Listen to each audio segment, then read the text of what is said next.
আসসালামু আলাইকুম এভরিওয়ান, সবাইকে আমার ইউটিউব চ্যানেলে স্বাগতম। আশা করি সবাই ভালো আছেন। আমার দুই পাশে দুইটা বাইক দাঁড়ায় আছে।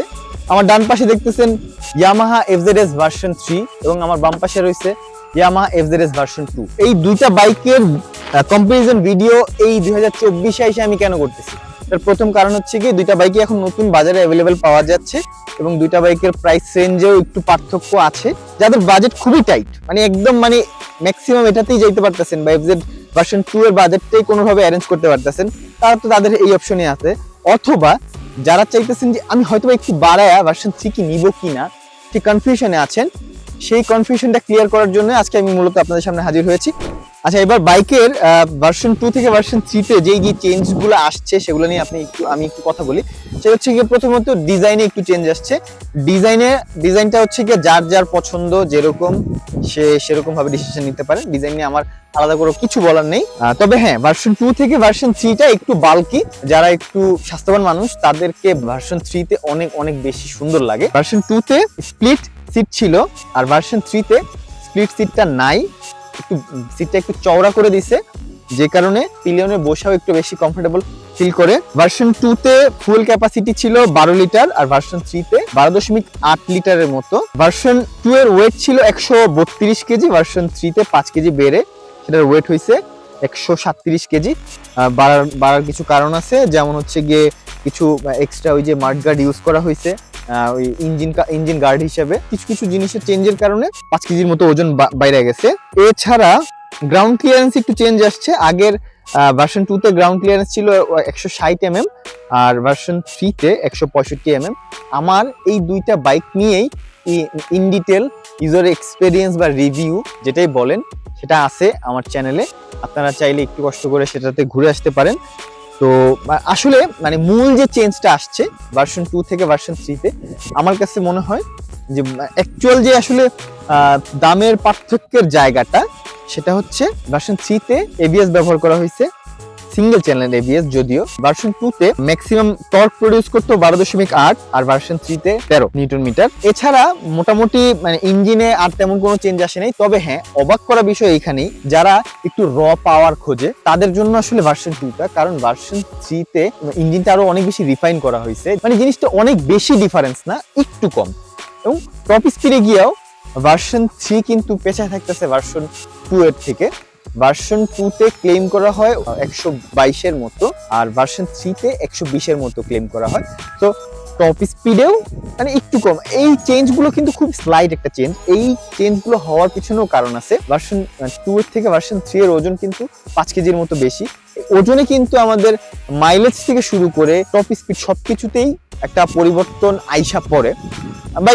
দুইটা বাইকের মাইলেজ মোটামুটি অলমোস্ট সেম। এফজেডএস ভার্সন 3 এর মিটার কিন্তু এফজেডএস ভার্সন 2 এর থেকে অনেক অনেক বেটার, অনেক সুন্দর, দেখতে সুন্দর মিটারে। তো ওভারঅল যদি আমি বলতে চাই, তাহলে এই দুইটা বাইকের ভিতরে দামের পার্থক্য মোটামুটি 30-40 হাজার টাকার মতো। আপনি যদি সেকেন্ড হ্যান্ড কিনতে যান সেক্ষেত্রেও দামের পার্থক্যটা এরকমই থেকে যাবে। এফজেডএস ভার্সন 2 এর কম্পিটিটর যারা আছে, আপনি যদি তাদের সাথে কম্পেয়ার করতে যান সেটা আলাদা একটা বিষয়।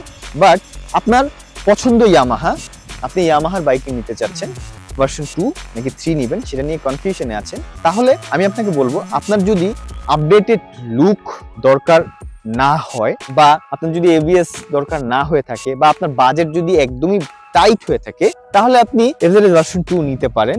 ভার্সন 2 থেকে 3 এর মিটারের দিক থেকে আগায় থাকবে, ব্রেকিং এর দিক থেকে আগায় থাকবে, ডিজাইনের দিক থেকে আগায় থাকবে, রিসেল ভ্যালুর দিক থেকে আগায় থাকবে, এরকম অনেক বিষয় আগায় থাকবে। আপনি যদি এক্সট্রা কিছু টাকা, আপনি 2,20,000 বা 30,000 টাকায় যদি এই বাইকটা এখন কিনতে চান, তাহলে আপনি হয়তো বা অল্প কিছু বাড়ায়া, এটা মনে হয় খুব সম্ভবত 260 এর মতো এবিএস ভার্সনটাই পড়তেছে এখন বাজারে।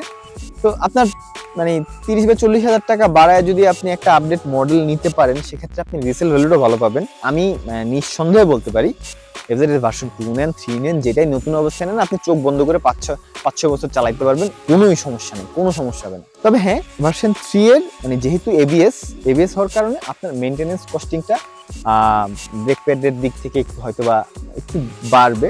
যদি আপনাদের বাজেট বাড়ানোর অপশন থাকে, আমার মনে হয় অবশ্যই ভার্সন 3 এর দিকে যাওয়া উচিত। ফিচার জনিত যদি কারো কোনো কনফিউশন থাকে যে না এই বাইকে আসলে ইঞ্জিনের পাওয়ার তত বেশি বাড়ায় নাই, তো কেন আমি এতগুলো টাকা এক্সট্রা দিয়ে এই বাইকটা নিতে যাব? ভাই, আপনার ইঞ্জিনের পাওয়ার আপনি প্রতিদিন মানে সবসময় কিন্তু আপনি 120-এ বাইক চালাবেন না। আপনার ডেইলি লাইফে আপনি যখন চালাবেন তখন আপনার এত স্পিড, টপ স্পিড আপনার মাথা করার দরকার নাই। আপনার রেসপন্সটা হয়তো বা একদম স্লাইট একটা চেঞ্জ, অল্প, খুবই খুবই অল্প চেঞ্জ, যেটা ইঞ্জিনটা মোর রিফাইন হওয়ার কারণে বাইকটা থেকে আপনি মাইলেজ এটা থেকে একটু বেটার পাবেন। মোটামুটি এটাতে আমি যতটুকু জানি, এটা রিভিউ আমি করছিলাম, এটাতে 38-40-এর মতো পাওয়া যায় সিটিতে। এটা মোটামুটি 40-42ও পাইতে পারেন, এটা রাইডিং এর উপর অনেক কিছু ডিপেন্ড করে। তো মূল বিষয় হচ্ছে যে আপনারা যদি সম্ভব হয় কিছু টাকা বাড়িয়ে ইয়ামাহা এভারেস্ট ভার্সন 3 এর দিকে ঝুঁকতে পারেন, আপনারা লাভবান হবেন ইন ফিউচারে। কারণ একটা বাইক আপনি সারা জীবন চালাবেন না, আপনার বাইকটা সেল করতে হবে। এই বাইকটা যেহেতু অনেক আগের মডেল, তো এটার রিসেল ভ্যালুটা মানে এখন অনেকটা কমে গেছে। এটার রিসেল ভ্যালুটা আরো কিছু বছর থাকবে আশা করা যায়, নতুন মডেল আসলে হয়তো বা চেঞ্জ হতে পারে জিনিসটা। তো এই হচ্ছে কি মোটামুটি আমার পক্ষ থেকে আপনাদের সাথে শেয়ার করার মতো ছিল।